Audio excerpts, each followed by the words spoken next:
안녕하세요. 닥터 MBC 목서윤입니다. 성인 10명 중 7, 8명이 1년에 한 번 이상 경험하는 매우 흔한 증상, 바로 두통입니다. 가벼운 두통이라면 별다른 치료 없이 휴식만으로 해결되지만 만성 두통이 발생했을 경우에는 발병 원인을 정확히 찾아서 치료하는 게 중요한데요. 그래서 오늘 이 시간에는 현대인들의 원인을 모를 만성 두통에 대해 군산 위담한의원 권수영 원장과 알아보겠습니다.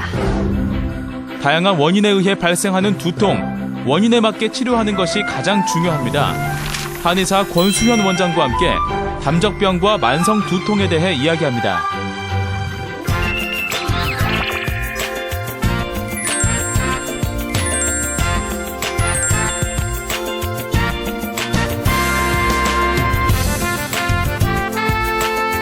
안녕하세요, 원장님. 네, 안녕하세요. 네. 요즘은 두통을 겪는 사람들이 참 많아요. 저를 포함해서. 어떤 질환인지 먼저 설명해 주시겠어요? 두통, 사전적으로 머리가 아픈 걸 두통이라고 하는데 전 세계인의 한 40%의 인구가 이런 만성적인 두통으로 고생을 한다고 그래요. 네. 이렇게 흔한 질환인데 이렇게 의학이 고도로 발달한 현대의학에서도 그 어떤 딱 특효약이라는 것이 없어요. 그 이유는 아무래도 이 두통에 대해서 만성 두통의 원인을 잘 알지 못하기 때문에 이런 현상이 생기는 건데요. 네. 골치가 아프다, 머리가 지끈지끈하다, 꽉 죄는 듯이 아프다, 네. 이렇게 머리가 빠개질 것 같다, 이렇게 표현들은 자주 이렇게 하지만 이런 다양한 증상에 대해서 거기에 각각에 따른 그 원인을 잘 알지 못하기 때문에 이에 대한 근본 치료가 안 되고 있는 게 현실입니다. 근데 우리가 일반적으로 두통이 발생을 했을 때 진통제로 그걸 이렇게 처리를 하는데요. 이 진통제를 오래 먹게 되면은 이게 사람이 내성이 생기고요. 예. 이 진통제가 또 굉장히 좀 위벽에 대한 자극이 심하니까 출혈성 위장염을 일으키기도 하고 또 우리 몸에 이제 속쓰림도 일으키고 좀 여러 가지 좀 폐해가 있지요. 네, 한방에서는 이런 두통에 대해서 부위별이라든지 원인별 이렇게 해가지고 여러 가지로 세분화해서 굉장히 다양한 치료를 접근을 하고 있습니다. 네, 그렇군요. 네. 이 한방에서 보는 두통은 조금 다를 것 같은데 네. 한의학에서는 두통을 어떻게 설명하고 있나요? 네, 일단 우리 한방의 대표적인 고전 한의학의 사전이라고 볼 수 있는 동의보감에서는 네. 두통을 10가지 종류로 십정두통이라고 해서 나누는데요. 첫 번째로 이제 발을 정자 써서 정두통 그거 표현을 하는데 일반적으로 스트레스에 기인을 하는 건데 눈 뒤부터 이렇게 후두통으로 올라오는 그런 두통을 말하고요. 그 다음에 이제 측면에서 발생하는 편두통 해가지고 좌측 내지 우측 측두부에 발생하는 두통을 말하는 건데 좌우에 따라서 담열이나 혈허 이런 걸로 원인을 보고 있습니다. 네. 그다음에 세 번째 이제 우리가 이제 감기가 걸렸으면은 몸살과 함께 두통이 오잖아요. 그런 두통이 이제 풍한 두통 그렇게 표현을 하고요. 그다음에 몸이 습하고 열이 많거나 여름같이 이렇게 습하고 열이 날 때 발생하는 습열에 의한 두통 이런 걸 또 습열 두통 이렇게 표현을 하고 있습니다. 네. 10가지로 분류를 하는군요. 네네. 그중에 4가지 설명해 주셨는데 네. 이 머리 부분 외에서 발생하는 문제 때문에 생기는 두통도 있을 것 같아요. 머리 부분 외에 이제 두통도 생기고 그와 병발해서 다른 곳에서 생기는데 아까 말씀드린 풍한 두통이 더 심해져 가지고 이런 것이 더 깊숙이 들어오게 되면은 머리서부터 이빨까지 이렇게 아프게 돼요. 네. 그런 것을 우리가 제가 권력 두통 그렇게 표현을 하고요.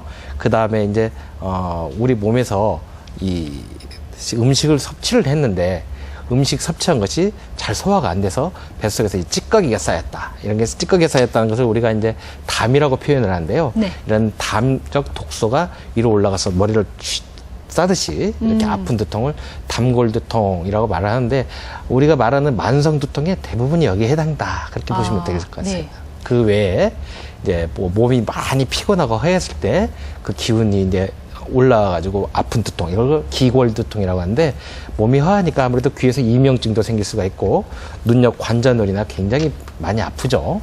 그 외에 이제 열이 이제 치받쳐서 올라온 두통, 이제 머리가 시원해야 사람이 머리가 안 아픈데 네. 열이 이렇게 막 치받쳐서 올라오는 두통이 많아요. 많이 몸이 안 좋은 경우도 발생하죠. 예. 그런 두통을 열골두통 그렇게 표현을 하고요.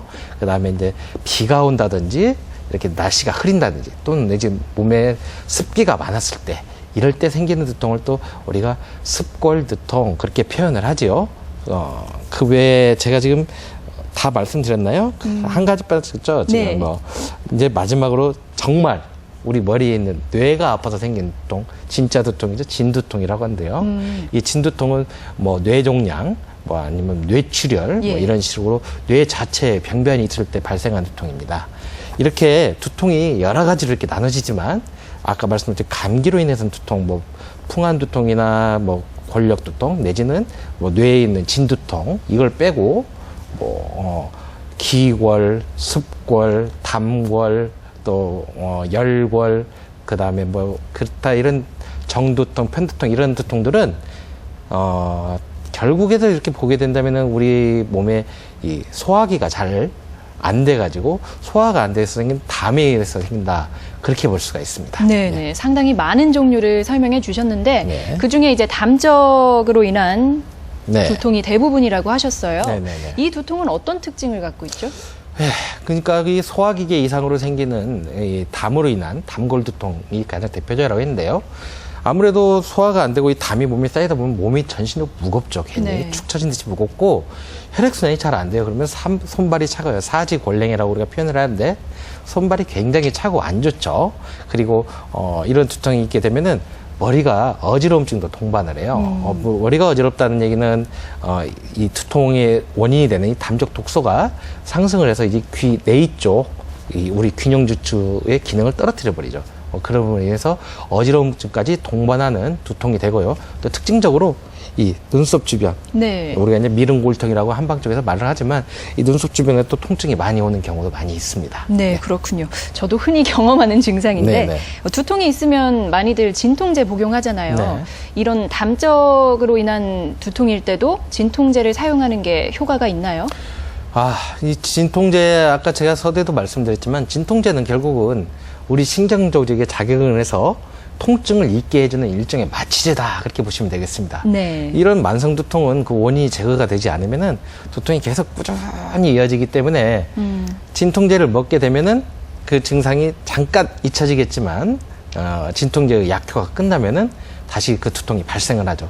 따라서 이런 담으로 인한 만성 두통은 진통제가 근본 치료가 되지 않고 아까 말씀드렸다시피 장기간 복용이 되면 내성도 생기고 위장성 출혈도 일으키고 위장염도 일으키고 별로 좋지 않다고 볼 수 있습니다. 네. 예.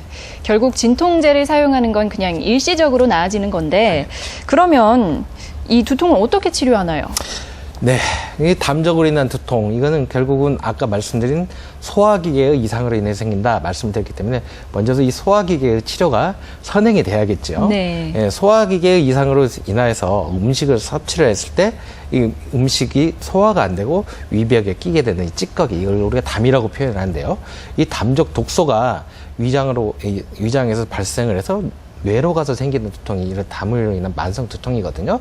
따라서 이러한 담적 독소를 없애버려야겠죠. 없애주는 치료를 반드시 성행을 해야 합니다.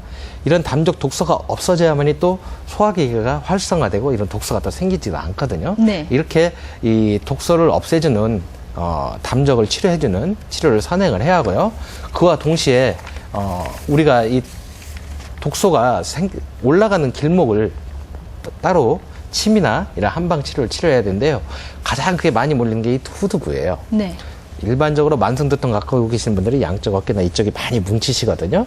이제 이쪽에 이 독소가 올라가는 길목이라고 보시면 돼요. 만성적으로 두통이 있으신 분들은 이쪽에 대해서 침이나 이런 걸 해가지고 충분히 풀어주고요. 이쪽으로 올라가는 여러 가지 중요한 근육 조직이 있는데 근육 조직을 이렇게 침으로 풀어주면 되고요. 또 더불어서 한방의 대표적인 뭐 치료 방법인 부항이라는 게 있어요. 네. 이런 양쪽 어깨라든지 후두부 아래쪽 이런 쪽에 근육 뭉쳐져 있는 것을 이런 부항으로 치료를 하면은 굉장히 치료가 잘 됩니다. 제가 이렇게 뭐 편하게 뭐 담적 없애고 뭐 침 놓고 이렇게 하면 치료가 된다고 하지만 이것이 말이 이렇게 쉽지만 실제로 그렇게 쉬운 건 아니에요. 예. 담적 독소를 없애주는 것도 시간이 많이 필요하고요.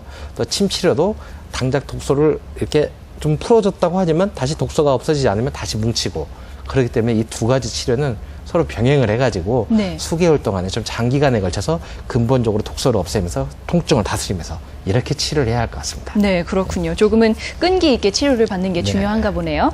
자, 마지막으로 오랜 만성 두통으로 고생하시는 분들께 네. 한 말씀 부탁드릴게요. 네. 만성 두통으로 고생하시는 분들이 이것 이것도 해보고 저것도 해보고 안 되니까 이분들이 처음엔 진통제로 계속 연명을 하시잖아요. 그렇죠. 그러면 진통제를 많이 드셔가지고 속 버리거나 이게 이제 간에도 영향을 미치니까 이런 거 좀 지양을 하셔야 할 것 같고요. 네. 또 두통이 있다고 해서 무조건 또 CT나 MRI 이런 걸로 막 고가의 진단을 받으시는 분들이 많은데요. 네. 아까 제가 뭐 십중두통의 진두통 말씀드렸잖아요. 이 진두통은 소위 말하는 뇌혈관 질환이라든지 뇌종양 이런 걸 말하는 건데 굉장히 빈도수는 별로 높지는 않습니다. 굳이 그렇게 고가의 진단을 꼭 상담하려고 하지 마시고 내가 두통이 있는데 만약에 소화기계 이상이 있다 한다면은 이러한 소화기계의 이상을 먼저 잡고 치료를 하시는 게 중요하고요. 당연히 소화기계에 도움이 돼야 하기 때문에 소식하시고 네. 음식을 꼭꼭 오래 씹어 먹고 규칙적인 식습관 이걸 꼭 가지셔야 한다고 생각합니다. 네, 그렇군요. 오늘 이 시간에는 권수현 원장과 함께 담적병과 만성 두통에 대해 알아봤습니다. 고맙습니다, 원장님. 네, 감사합니다.